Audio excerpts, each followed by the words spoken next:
Pangaea গতবার বাচ্চা দিয়েছিল 5টি মারা গিয়েছিল, আর এবার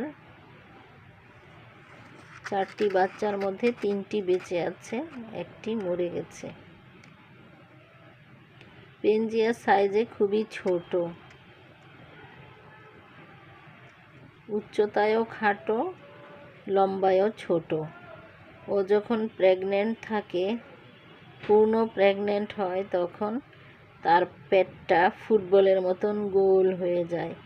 বেচারি চলাফেরায় অনেক কষ্ট পায়, গা চুলকাতেও কষ্ট পেত। সেই কষ্ট থেকে মুক্তি পেয়েছে। 4টি বাচ্চার মধ্যে 3টি বেঁচে আছে, আলহামদুলিল্লাহ। পেঞ্জিয়া, পেঞ্জিয়া, ঘুমাচ্ছ? হ্যাঁ, ভালো থাকো।